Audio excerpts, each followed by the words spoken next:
Lorsque j'ai rencontré Thomas Jacobs pour la première fois, je pensais qu'il n'était qu'un patient comme les autres, calme avec des yeux perçants, semblant porter un poids que je ne parvenais pas à identifier. Il était venu à l'hôpital pour des examens de routine, un homme grand et mince d'une quarantaine d'années, aux cheveux poivre et sel, arborant un sourire poli. Son dossier indiquait des problèmes de santé mineurs, mais rien d'extraordinaire. Je n'aurais jamais imaginé qu'il changerait ma vie, ni que lui et sa femme m'entraîneraient dans quelque chose de bien plus sombre que ce à quoi j'étais préparée.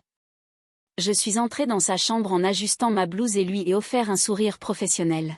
« Bonjour, monsieur Jacobs », l'ai-je salué, faisant de mon mieux pour ignorer cette sensation désagréable qui pesait au fond de mon estomac.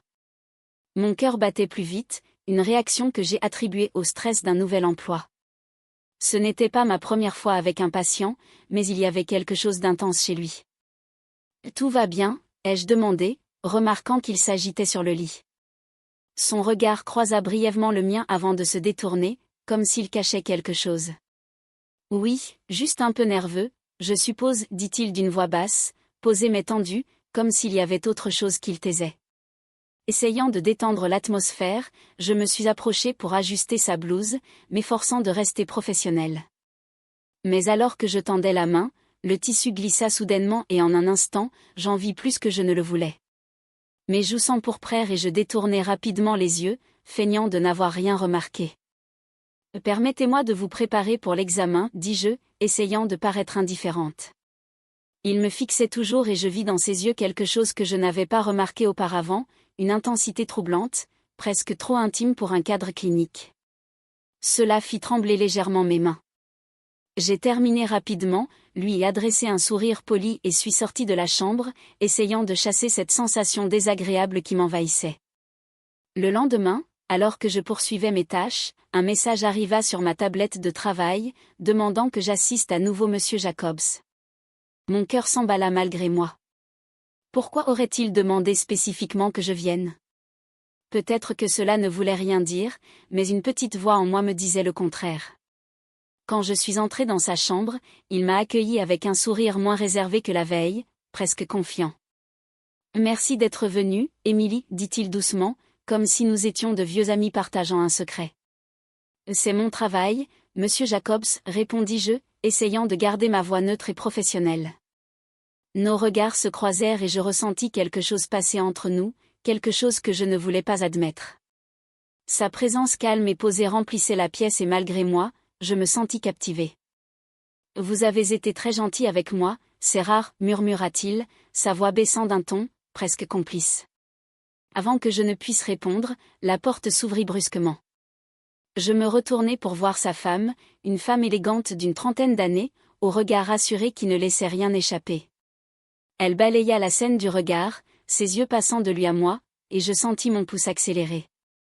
Elle ne dit rien, se contenta d'un hochement de tête, son expression froide et indéchiffrable, avant de tourner les talons et de partir. Monsieur Jacobs sourit, mais quelque chose dans son visage avait changé. C'était comme s'il avait été pris sur le fait, mais au lieu d'avoir l'air coupable, il semblait amusé. « Ma femme, » dit-il simplement, une femme complexe. Je forçai un sourire crispé et trouvai une excuse pour partir, la tête pleine de confusion. Quelque chose dans l'énergie entre lui et sa femme m'échappait, quelque chose qui allait au-delà de simples tensions conjugales. Dans les jours qui suivirent, monsieur Jacobs trouva des moyens de me voir fréquemment, chaque interaction empreinte d'un sous-entendu chargé que je ne pouvais ignorer. Un après-midi, alors que je tendais la main pour ajuster sa perfusion, il attrapa ma main, la retenant un peu trop longtemps. Son toucher persistant sur ma peau, je me retirai plus troublée que je ne voulais l'admettre. Mais l'étincelle qui traversa mon corps était indéniable. Ce n'était plus un simple patient, il avait franchi une ligne et je l'avais laissé faire. Plus tard dans la semaine, alors que j'étais dans la salle de repos, essayant de démêler mes émotions, sa femme apparut à mes côtés, sa présence à la fois inattendue et intimidante. « Émilie, » dit-elle, sa voix portant une froideur tranchante, « je veux vous parler. » J'essayai de cacher mon malaise et la suivis dans un couloir désert. Elle se retourna pour me faire face, son expression indéchiffrable, ses yeux sombres m'évaluant. « Je sais ce que vous pensez faire, » dit-elle, sa voix à peine un murmure, « et je vais vous avertir, restez loin de lui. » Ma gorge se serra tandis que je tentais de répondre. Madame Jacobs, ce n'est pas, je ne sais pas de quoi vous parlez. Je suis juste son infirmière. Elle inclina la tête, un sourire amer effleurant ses lèvres. Ne m'insultez pas, Émilie.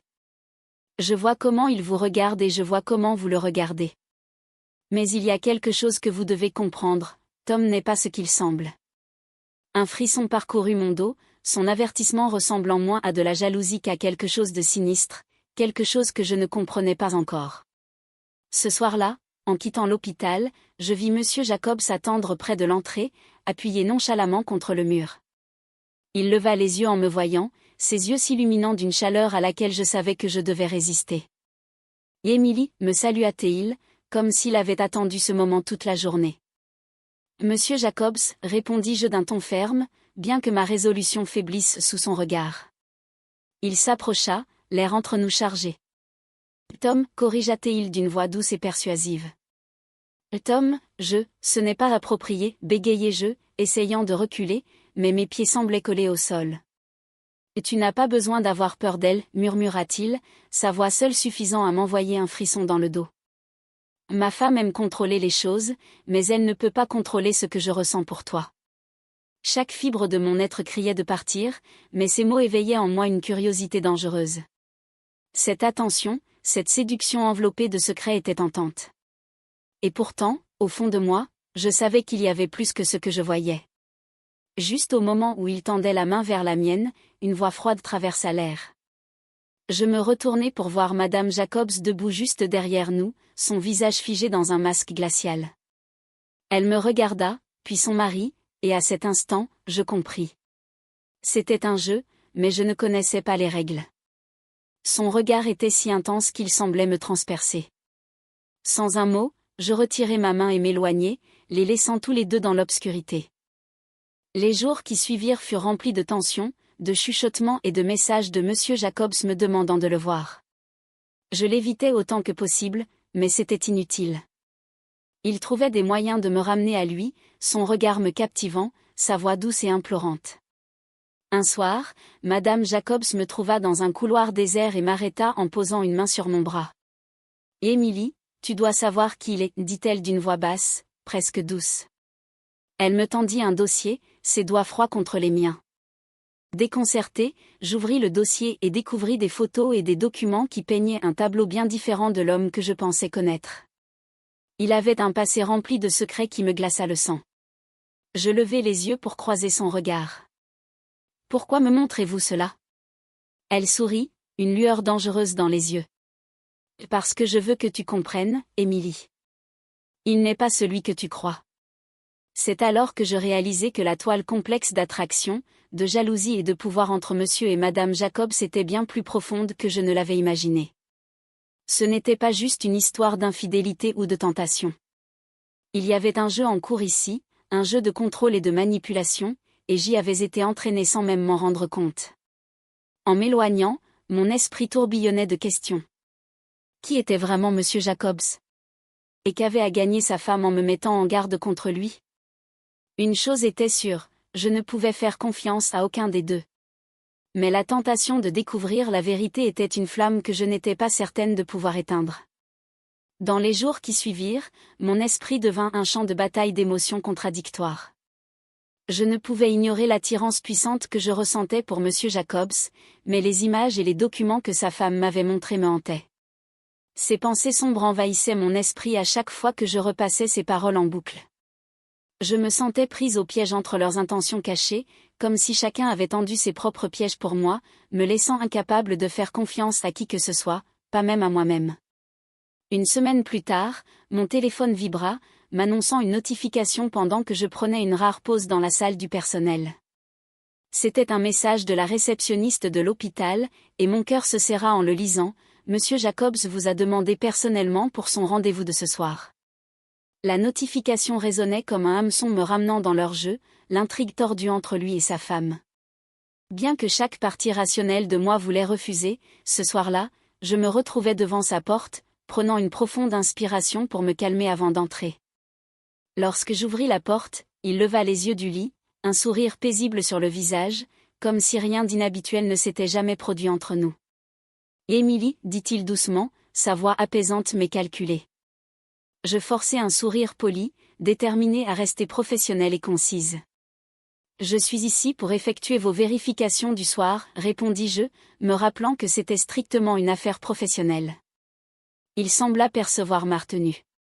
Je suis désolé, dit-il, sa voix douce, presque empreinte de regret. Au sujet de ma femme, elle peut être intense. Elle avait des inquiétudes. Des inquiétudes à votre sujet, dis-je prudemment, ma voix tremblant légèrement en repensant à la conversation étrange avec Madame Jacobs dans le couloir. Elle ne comprend pas, répondit-il, son regard ne quittant pas le mien. Ce que nous avons, cette connexion, c'est réel, Émilie. Vous le savez. Vous pouvez le sentir, n'est-ce pas? La vulnérabilité dans sa voix me déstabilisa, malgré tout ce qu'on m'avait montré. Une partie de moi voulait encore le croire. Peut-être que Madame Jacobs se trompait. Peut-être qu'il était juste un homme seul, piégé dans un mariage malheureux avec une femme manipulatrice. Mais alors, il y avait ces photos, ces documents, des preuves de quelque chose de plus sombre que je ne pouvais ignorer. Je ne sais pas ce que je ressens, avouai-je en reculant légèrement, essayant de retrouver ma clarté. Et je ne pense pas que ce soit approprié, monsieur Jacobs. Tom, me corrigea-t-il doucement. Appelez-moi Tom. Son regard s'adoucit et pendant un instant, il parut réellement vulnérable, comme un homme ayant besoin d'être sauvé. Mais au moment où je sentais mes barrières s'effriter, l'avertissement de Madame Jacobs me revint en mémoire, son sourire glacial alors qu'elle me tendait ses dossiers, les images de son passé, les indices troublants de manipulation. Tout me submergea comme une vague, balayant mes doutes. Je pense qu'il est préférable de demander à une autre infirmière de s'occuper de vous à partir de maintenant, déclarai-je, ma voix résolue bien que mes mains tremblaient légèrement. Pendant une seconde, il parut déconcerté, son visage se durcissant légèrement. Vous n'avez pas besoin d'avoir peur d'elle, Émilie, dit-il, sa voix plus intense maintenant. Vous n'avez pas non plus à avoir peur de moi. Il y avait une pointe dans sa voix qui me glaça le sang. Je n'ai pas peur de vous, répondis-je, même si je ne croyais pas tout à fait mes propres paroles. Il se pencha en avant, son regard s'assombrissant. Eh bien, murmura-t-il, sa voix un murmure qui ressemblait plus à une menace qu'à une assurance. Parce que j'ai une façon d'obtenir ce que je veux. Cette nuit-là, je me tournai et me retournai dans mon lit, mon esprit tourmenté par les fragments de chaque conversation que j'avais eue avec lui et avec sa femme. Ils jouaient tous les deux un jeu, c'était évident, mais je ne savais pas qui détenait la main gagnante ou si j'étais le prix qu'ils convoitaient depuis le début. Les jours passèrent et je réussis à l'éviter en changeant mes horaires autant que possible. Mais malgré mes efforts, je ne pouvais me défaire de la sensation d'être observée. Je l'apercevais parfois dans les couloirs, son regard me suivant, son sourire presque moqueur. Et de temps en temps, je sentais une paire d'yeux posés sur moi qui n'étaient pas les siens. Madame Jacobs apparaissait juste assez longtemps pour que je la remarque, son regard froid et perçant me rappelant qu'elle était toujours là, toujours consciente de tout. Puis un soir, alors que je terminais ma dernière garde, j'entendis une voix derrière moi. Émilie. Je me retournai pour voir Madame Jacobs debout dans la lumière tamisée du couloir, son expression indéchiffrable. Elle me fixa, son regard aussi tranchant qu'un couteau. Je dois vous montrer quelque chose, dit-elle, sa voix à peine audible. Cela concerne Tom. J'hésitai, mais l'urgence dans son ton me tira en avant. Silencieusement, elle me conduisit dans un couloir isolé, loin de l'agitation de l'hôpital, et dans un bureau vide. Elle referma la porte derrière nous, ses gestes calmes et délibérés. Vous devez connaître la vérité, commença-t-elle, sa voix imprégnée d'amertume. Au sujet de mon mari, ce n'est pas l'homme que vous croyez. Mon cœur battait à tout rompre lorsqu'elle me tendit un autre dossier, sa main s'attardant un moment de plus, son regard se plongeant dans le mien. Vous n'êtes pas la première, vous savez, dit-elle, sa voix presque compatissante. J'ouvris le dossier et ma respiration se bloqua en parcourant les pages. Elles étaient remplies d'emails, de messages imprimés échangés avec d'autres femmes, d'autres infirmières. Les mêmes mots, le même charme, le même regard hanté dans leurs yeux alors qu'ils jouaient son jeu. Les séduisant, les faisant se sentir spéciales avant de les rejeter. Mon estomac se tordit en réalisant l'ampleur de sa trahison. « Pourquoi me montrez-vous ça ?» demandai-je, ma voix tremblante. « Parce que, répondit-elle, son ton glacial et ferme, je ne veux pas qu'il gagne. Il fait ça depuis trop longtemps et il doit être arrêté. » Elle se pencha en avant, ses yeux se rétrécissant. « Nous pouvons mettre fin à tout ça, Émilie, mais j'ai besoin que vous continuiez à jouer le jeu encore un peu. » Mon esprit tourbillonnait. Elle me demandait de rester proche de lui, d'agir comme si rien n'avait changé, mais cette fois, je serais une pièce dans son plan, un pion dans son jeu de vengeance. Dans les semaines qui suivirent, je fis ce qu'elle m'avait demandé. Je maintins les apparences, feignant d'être encore sous le charme de Monsieur Jacobs. Je visitais régulièrement sa chambre, masquant mes véritables émotions tandis qu'il poursuivait son jeu, ignorant que sa femme et moi collaborions désormais.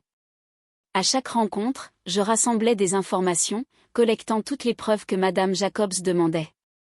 Je faisais preuve de prudence, l'observant attentivement, attendant qu'il laisse échapper quelque chose, qu'il révèle sa véritable nature. Mais au fil des jours, je me sentais de plus en plus tiraillée. Il restait cet homme charmant et énigmatique que j'avais rencontré au départ, et malgré tout ce que je savais de lui, je ne pouvais complètement étouffer les sentiments qu'il éveillait encore en moi.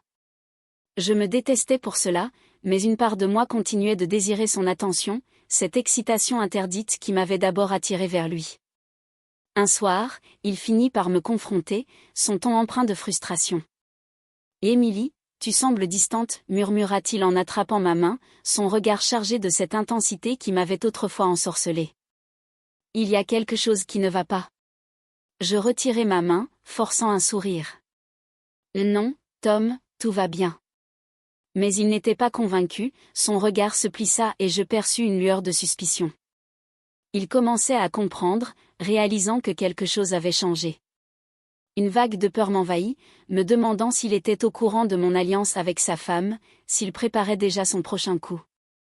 Plus tard dans la soirée, Madame Jacobs m'envoya un message, ses mots empreints de tension et d'urgence. « Rejoins-moi dans le bureau maintenant. » Je m'équipai discrètement de l'INE, la trouvant dans la même pièce vide où nous nous étions rencontrés auparavant. Elle semblait plus tendue que jamais, son visage pâle, ses mains crispées. « C'est le moment, dit-elle d'une voix basse. Ce soir, nous mettons fin à tout cela.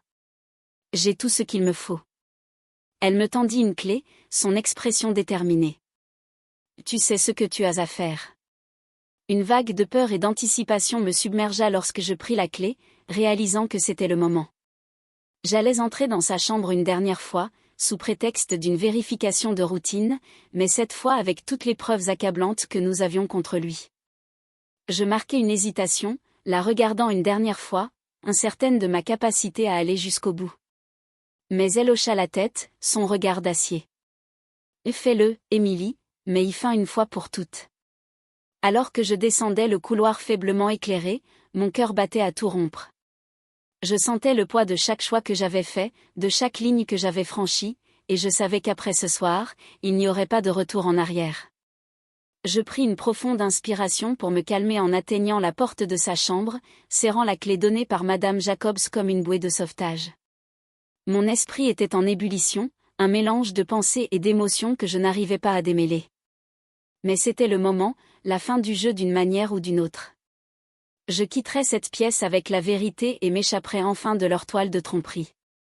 La chambre était plongée dans une pénombre apaisante, seulement troublée par le doux bourdonnement des moniteurs médicaux. Monsieur Jacobs s'était allongé sur le lit, les yeux fermés. Pendant un instant, je crus qu'il dormait, mais alors que je m'approchai, ses yeux s'ouvrirent, me fixant avec ce regard familier, à la fois accueillant et troublant. « Émilie, » murmura-t-il, un doux sourire effleurant ses lèvres. « Je ne pensais pas que tu reviendrais ce soir. »« Pourquoi pas ?» demandai-je, essayant de garder un ton léger bien que mon cœur battit à tout rompre. Je me forçai à me rappeler pourquoi j'étais là, à rester fidèle au plan. Il tendit la main, s'arrêtant juste au-dessus de la mienne.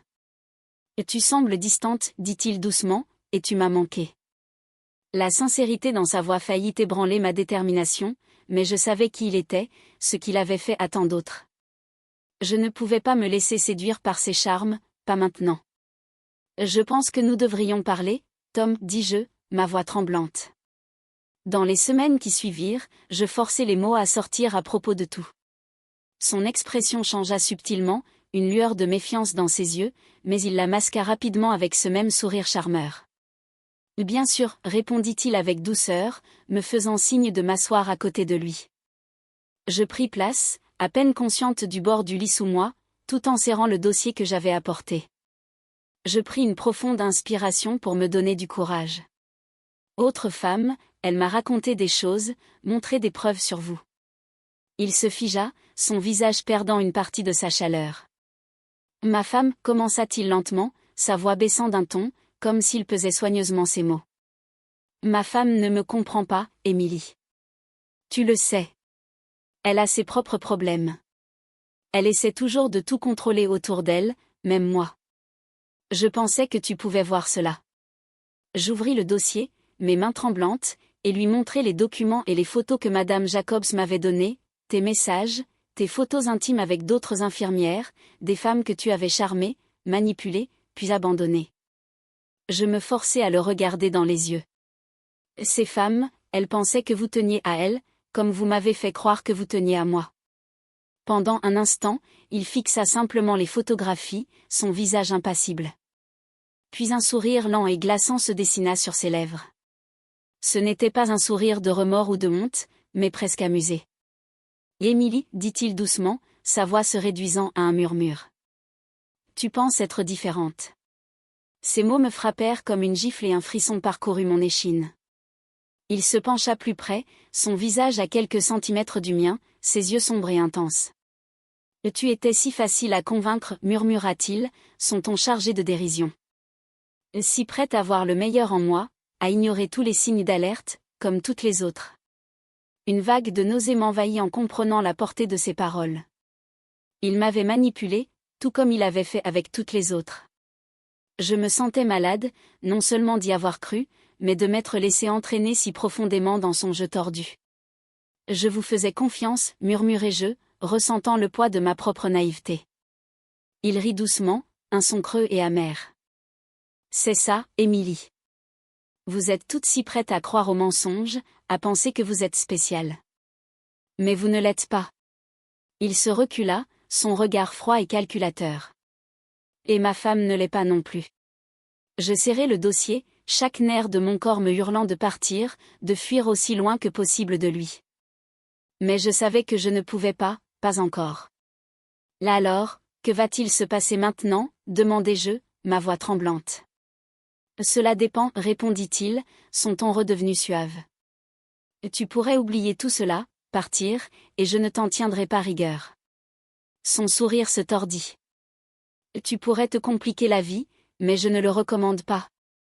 À cet instant, je compris qu'il ne se contentait pas de me manipuler, il me menaçait. Je me levai, mes jambes tremblantes, mais je refusai de lui montrer ma peur. Vous ne vous en sortirez pas, dis-je, essayant de garder ma voix ferme. Votre femme, elle n'a plus peur de vous. Son sourire vacilla, une brève lueur de colère traversant son visage. Elle ne fera rien, marmonna-t-il, presque pour lui-même. Elle a toujours été trop faible pour me tenir tête, et maintenant j'ai toutes les preuves dont j'ai besoin pour la faire taire. À cet instant, la porte de la pièce s'ouvrit en grinçant et Madame Jacobs entra, son visage empreint d'une détermination froide. Elle me jeta un regard approbateur avant de se tourner vers son mari. « Tu as raison, Tom, dit-elle froidement. J'ai été trop faible. Mais plus maintenant. » Il la regarda, un mélange de choc et de colère assombrissant ses traits. « Que crois-tu faire » cracha-t-il, son masque de calme se fissurant enfin. « Je reprends le contrôle, répondit-elle, sa voix ferme. Elle brandit un petit enregistreur, son doigt suspendu au-dessus du bouton de lecture. Et j'ai tout ce qu'il me faut. Ses yeux s'agrandirent, une lueur de panique traversant son regard lorsqu'il comprit ce qu'elle avait fait. Elle avait enregistré toute notre conversation, chaque mot, chaque menace, chaque aveu, et maintenant elle détenait le pouvoir. Vous ne vous en sortirez pas, grandonda-t-il, sa voix basse et menaçante, mais teintée de peur qu'il ne pouvait plus dissimuler. Madame Jacobs sourit simplement, son expression calme et posée. « Tu m'as sous-estimé, Tom. Tout comme tu as sous-estimé Émilie. Mais je ne jouerai plus selon tes règles. Puis elle se tourna vers moi, son regard plus doux, plus vulnérable. Émilie, je sais que je t'ai demandé de m'aider et je sais que ça n'a pas été facile. Mais c'est fini maintenant. Je hochai la tête, un immense soulagement m'envahissant en réalisant que j'étais enfin libre. Je n'avais plus besoin de rester dans ce jeu pervers.